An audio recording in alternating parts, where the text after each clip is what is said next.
I was free. There I was, 14 years old, on the couch of my grandparents' house. Just me, alone, TV remote control in hand, full free reign access to cable television. Cable, sweet cable, something I did not typically have access to at home, thanks to my parents. Just one of the many perks of visiting my grandparents. The other one was my grandfather. You see, my grandfather isn't like other grandfathers. My grandfather is special. I first realized my grandfather was special the first time he pulled a fake $1 million bill out of his wallet and passed it to a waiter and said, "Thanks a million." "You see," he explained, "Christopher, for each one of these fake $1 million bills, I pay 10 cents. And for each time I give one to a stranger, I get a smile in return. For 10 cents a smile, I'd say that's one hell of a bargain." Touché, grandfather. Then there's the free hugs. I'm not sure how or why or when this started, but to this day, you can see my 91-year-old grandfather on the beach of Sarasota, Florida, with a giant sign that says free hugs, with people just standing in line, just waiting for their turn. And yeah, as eccentric and strange as he can be, he is the kind of guy you just want to hug. So back to the cable television, all right? I'm flipping through the channels, going through the classics, Nickelodeon, Cartoon Network, all right, when I land on what is about to change my life. MTV Spring Break. Beautiful women, scantily clothed, sparkling in the sun, dancing to the Spice Girls. I'm getting into it, really into it. Yes, tell me what you want, what you really, really want. When all of a sudden I hear noise, I turn, and there's my grandfather, making direct eye contact with me. For what felt like 10 minutes, it was probably 5 seconds. And then without a word spoken, he walks away. Boy, dodged a bullet there, I thought. Could have been weird. The next day, my mom, sister, and I are packing our bags, getting ready to depart Florida, come back to D.C. And my grandfather enters the room, and he says, "Christopher, I would like to drive with you separately to the airport." That's a 45-minute drive, I thought to myself. So I just found myself saying, "We are?" He said, "Yes, we are." Followed by another stare, more silence, and that was that.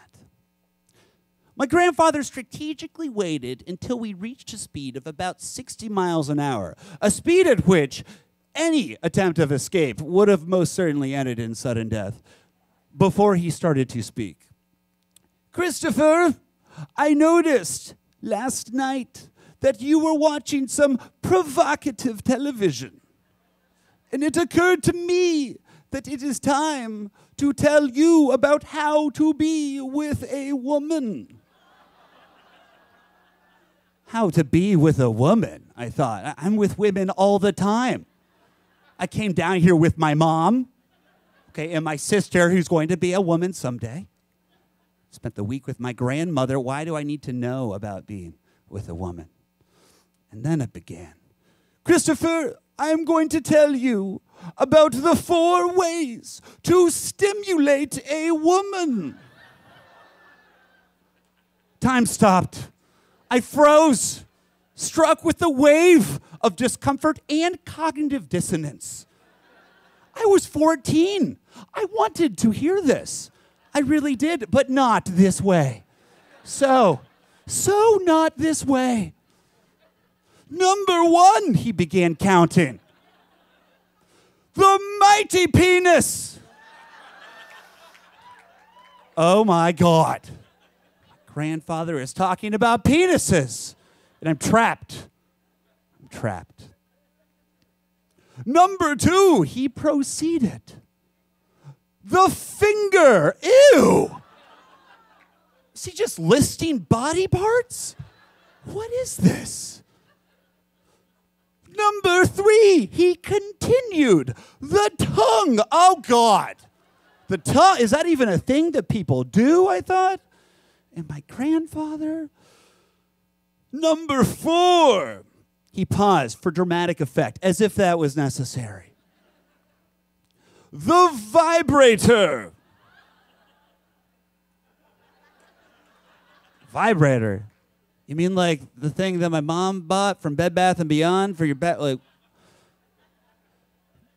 you see, Christopher, if you begin a sexual interaction with a woman by starting by asking her where she keeps her vibrator, and slowly work your way to the mighty penis, putting her pleasure before yours, then you will truly find the key to her heart. Mm-hmm.